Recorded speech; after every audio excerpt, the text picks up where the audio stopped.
How you doing? This is the good stuff. This is the good stuff. I don't think the glasses are big enough. All right. I don't think the glasses are big enough.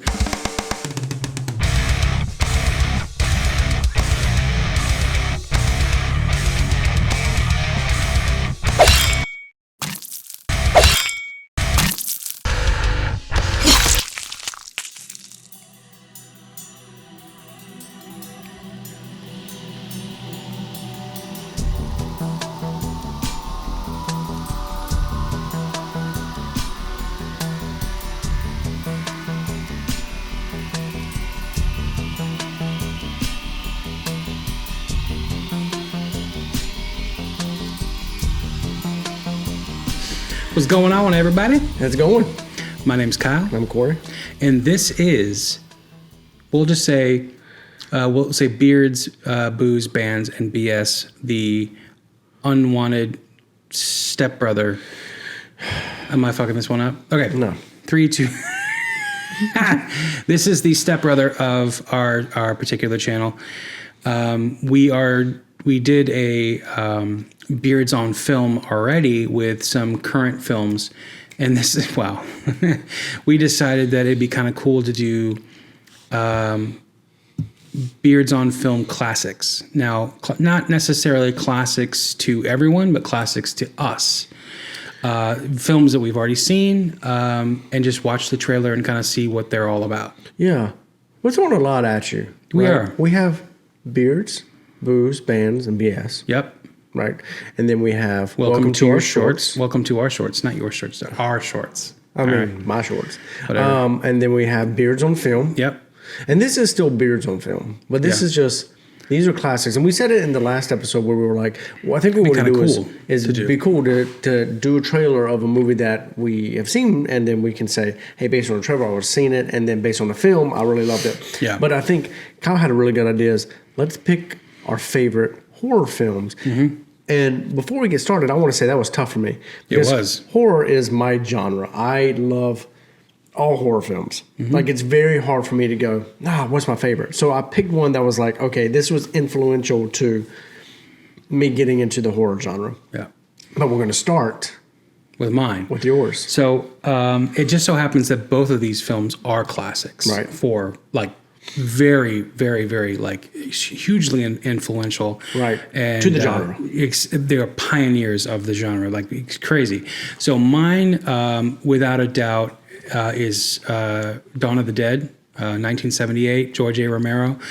And you actually have a tattoo on your foot. I have the tattoo of the zombie head from the trailer and all the marketing on my right foot. And I will tell you that most of my tattoos are somewhat symmetrical. Like these ones on my hand, the ones on my wrist, and stuff like that. That tattoo was so painful, and the healing process was such a pain in the ass that I'm like, nope. And I never got one on the top of my left foot. But anyway, what would you have gotten? Because it's symmetrical, right? I thought. Would you? No idea. I have no idea. I was like, fuck this. And so, anyway, I wasn't really into zombies when I was a kid. And I did get into zombies before the whole freaking zombie craze. I can tell you that much. But it wasn't until, because I was into vampires and werewolves and stuff like that. It wasn't until my brother played the first Resident Evil game for the PlayStation.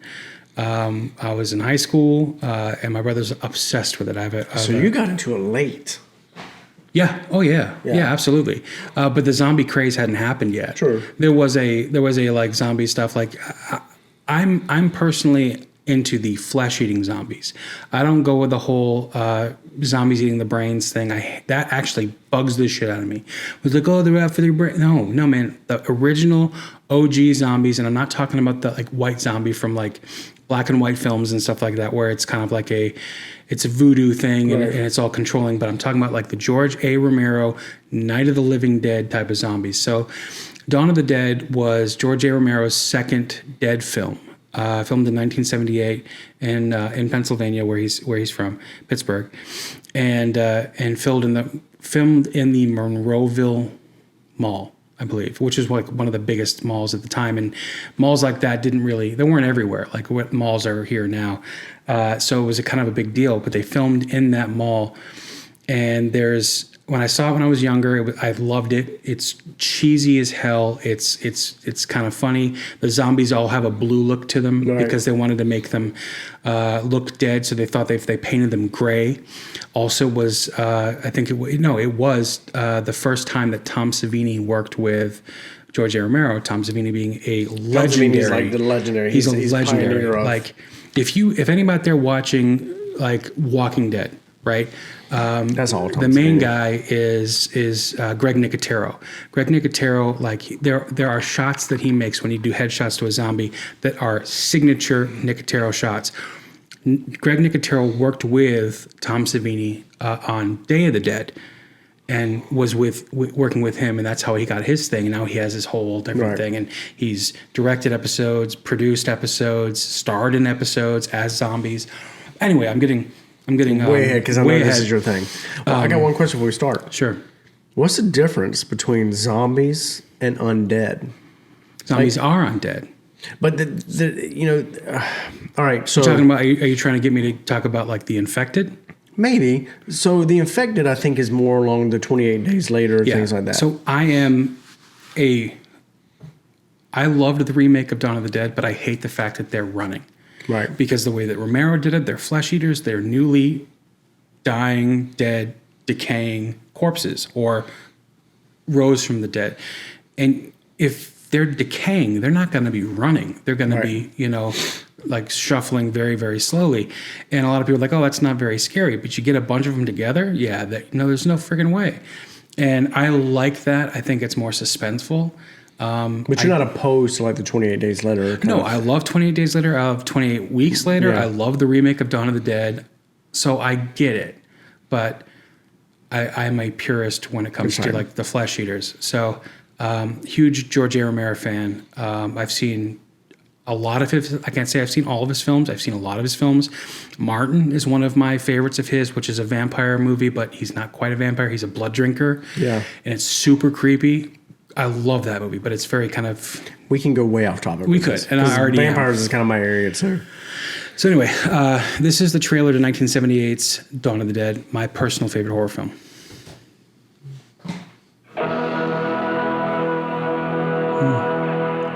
In 1968, George Romero brought us Night of the Living Dead. It became the classic horror film of its time. 10 years earlier? Yeah. That's a great shot. He blew a guy's head off. George Romero brings us the most intensely shocking motion picture experience for all times. It gets up and kills. The people it kills get up and kill. This situation must be controlled before it's too late. They are multiplying too rapidly. Dawn of the Dead. Meet me on the roof at 9 o'clock. Getting out. I don't believe it. We're gonna get out in the chopper. We've got to survive. Somebody's got to survive. Yeah. They kill for one reason. They kill for food. They eat their victims. Imagine the Criterion edition of that film. Something has gone terribly wrong. Shoot it, man. Now, Shoot it in the accept the head. fact that there's no escaping the horrible consequences. George Romero brings back the dead. Night of the Living Dead has ended. Dawn of the Dead is here. We must not be lulled by the concept that these are our family members or our friends. They are not. They will not respond to such emotion. Everything has a smoky feel to it. Operator's dead. Post abandoned. We may never get out alive. It's everywhere. You're right, there are all that blue feel. Looks like a shopping center, one of those big indoor malls. What are they doing? Why did They they do Dawn come of the Dead here? tours Kind of instinct, at that mall memory, where some of what the they used actors to will do. come. This was an important place in their life. They'll come in. They'll do the tours. We've got a war.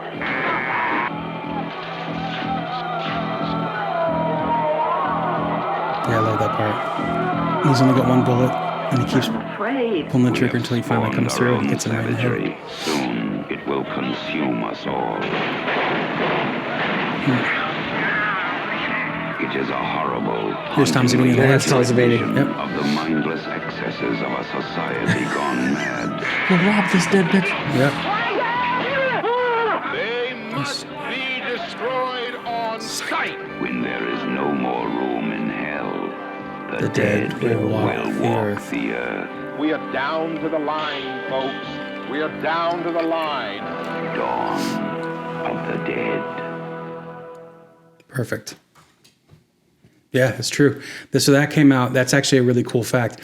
It was like an NC-17 film, and it wasn't getting a lot of traction because it was so gory for the time that they put that label. Like my brother has one of those posters that were like as a reprint of the original posters where it says just that. There's no explicit sex in this picture. However, there are scenes of violence which may be considered shocking.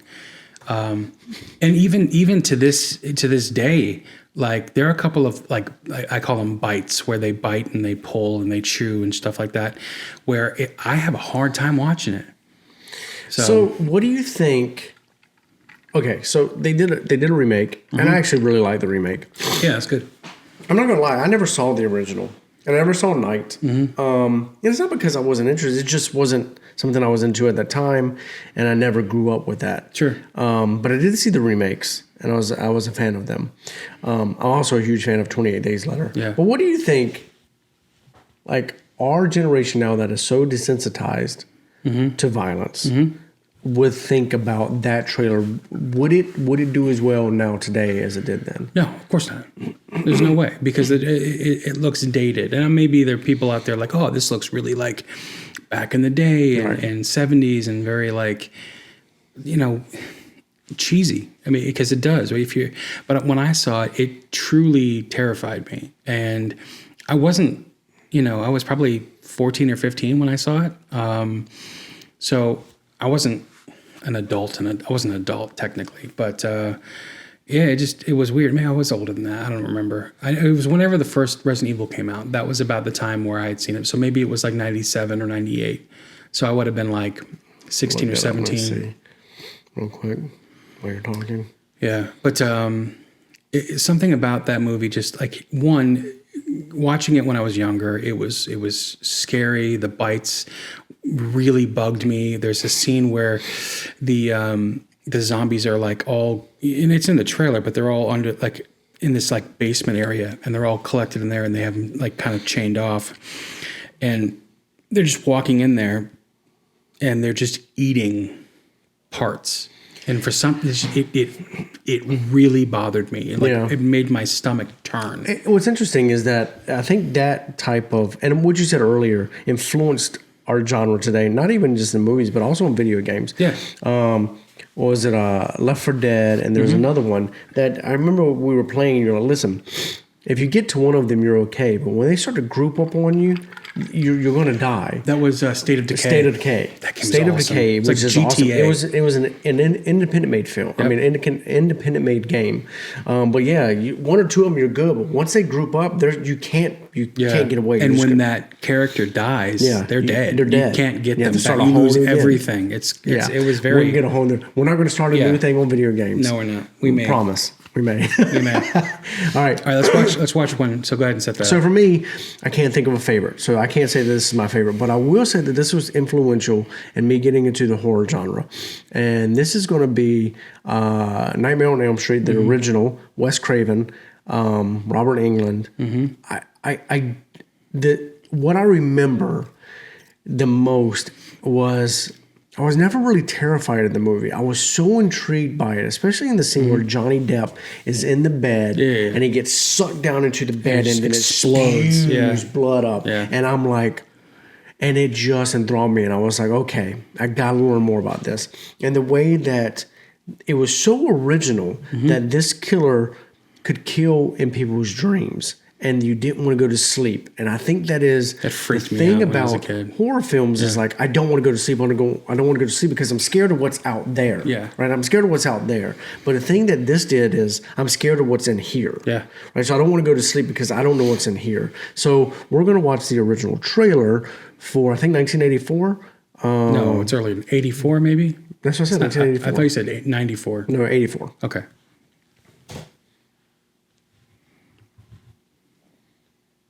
This is actually when they had ratings. Yeah.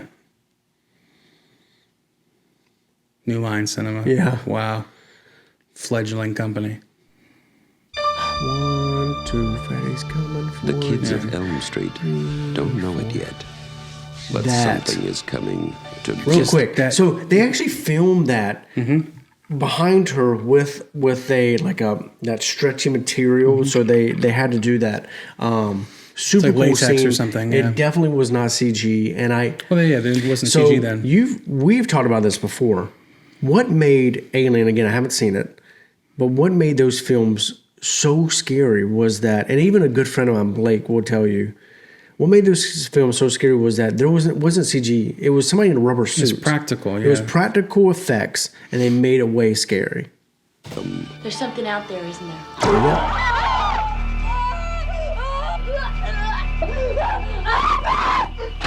Yeah. We just see cuts happen. What did that, Lieutenant? I don't know. What's the coroner got to say? He's in the jar and puking since he saw it. They're gonna kill me for sure. Did you do it? There was somebody else there. He was locked in a room with a girl who went in alive and came out in a rubber bag. No one knows where it came from or who it will visit next. Nancy? There's something wrong with you. That You're scene. imagining things. When it comes through the legs, yeah. On Elm Street. Do you believe in the boogeyman? No.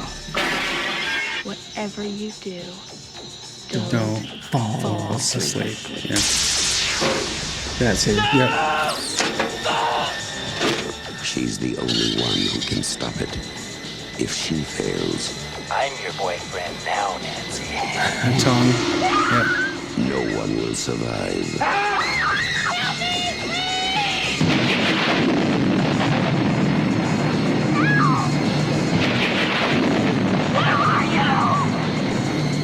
From Wes Craven, director of The Hills Have Eyes and Last House on the Left. Another good one. A Another new good one, masterpiece in fantasy terror. Nightmare on Elm Street.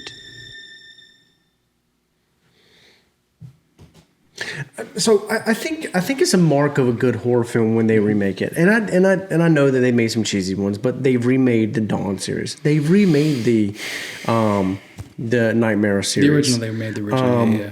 And Wes Craven had a lot to do with those. I think the thing about Wes Craven, for me, is Wes Craven inspired like Kevin Williamson, who wrote the Scream series. He inspired a lot of the slasher type films. Yep. Like Wes Craven is, for me, is that pioneer.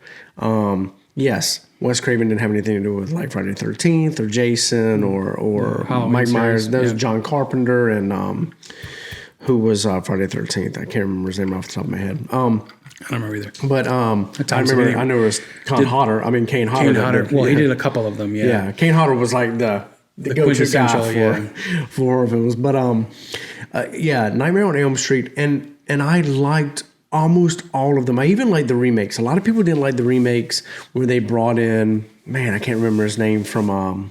I know. He was from He's actually also in the Watchmen. Watchmen. Thank you. That's what I was looking for. They brought in him, and I thought he was a fantastic Freddy Krueger. He played Rorschach, didn't he? He played Rorschach. Yeah. But Robert Englund for me, and then they, I keep jumping back and forth, but they brought Robert Englund back to do like the New Nightmare again, which was Wes Craven, which was a film about a film. Yeah, dude, I'll tell you right now that like the first the first Nightmare on Elm Street scared the shit out of me, and they get steadily cheesier after that. They do. And he doesn't become so much of a threatening presence. But when I watched New Nightmare or whatever, the one when he had the biological glove and the yellow eyes, that fucked me up. You're right. Like it's like the scene where like I guess they open up the closet and he's in between like the clothes. Yeah. And I almost shit my pants. That scared the hell out of me. You're so right. As they went on past maybe like 3.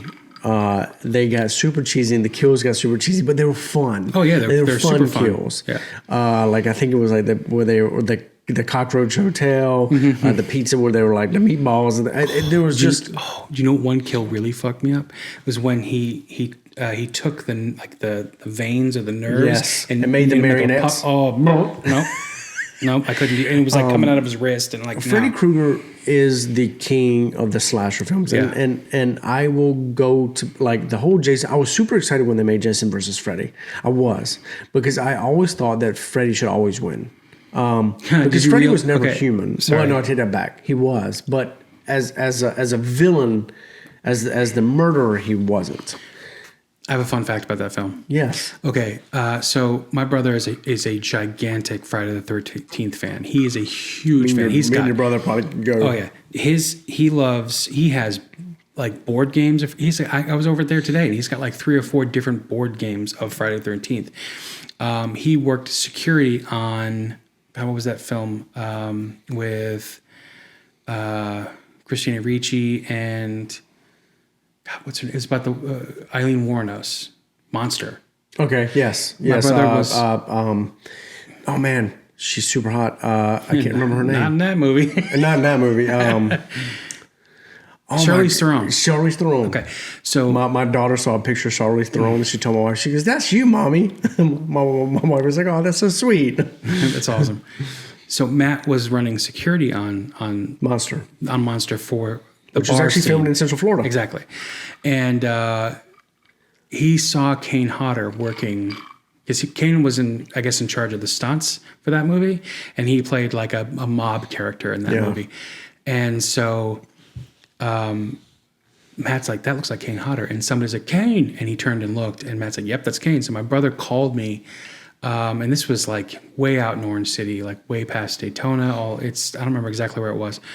But he called me, and I was staying in Deltona, and he's like, "Dude, could you grab some of my Friday the 13th stuff and bring them to me? I want him to sign it." And I did, and I drove like almost 2 hours out to get out there, and brought him the stuff. And he's like, "Thank you so much." I'm like, "No problem." So Kane signed the stuff for him, but my brother's like, "Hey, listen, I don't mean to bother you, but do you think I'm a huge fan? Do you think you could sign this stuff?" And he said, "Absolutely." And he was super cool, super nice, and he's like, "You just carry this stuff with you wherever you go?" And he's like, no, my brother drove out here because he heard that you were out here, and he knew that I would want this stuff signed. And he's like, "Oh, that's really cool." And so Kane signed something for me, and it said, "To an awesome brother, Kane Hodder, in quotations, Jason, and then you're next." And I was like, awesome. Jesus. That's awesome. Because Kane Hodder is the inspiration for a lot of that. Yeah. So Kane Hodder is the big guy. Yeah.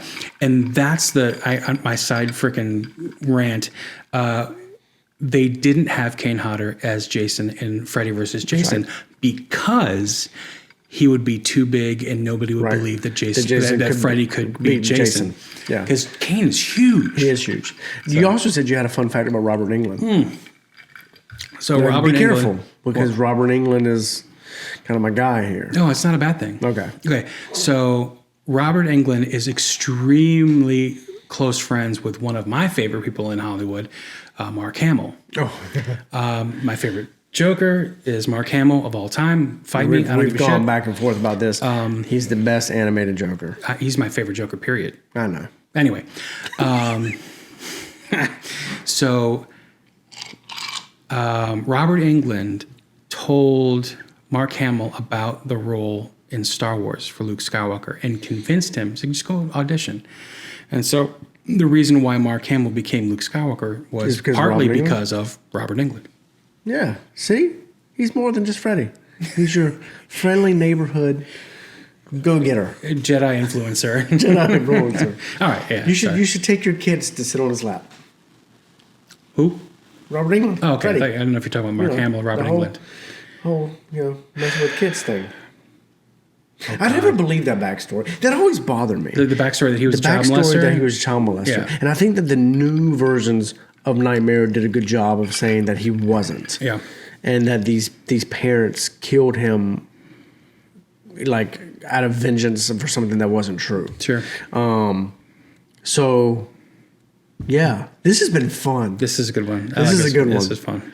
I hope y'all liked it as much as we did. Yeah, we just ranted. Grab yourself a drink. join us. Yeah. And And if you have tell any, us- I Go keep ahead. talking over you. I keep talking to you because I don't stop talking, and I've heard that in the feedback. So I'm going to stop. No, I'll just say that, like, if you have any suggestions of any classic or what you feel is classic horror films or any movies because we're not just going to do horror. It's just something that he and I both kind of share a kinship with, me being so scared shitless of it and him loving to fuck with me about it. But if you can think of any classic ones, let us know. Put it in the comments. We'd love to, review them. If we haven't seen the movie, then it's going to be more fun for us. Yeah. So, but yeah, This has been great. this is awesome. This has been Beards on Film. My name's Corey. I'm Kyle. Have a great day. Peace. Or night. Or drink. Spooky night. Spooky, scary movies. You're such a dick. Peace.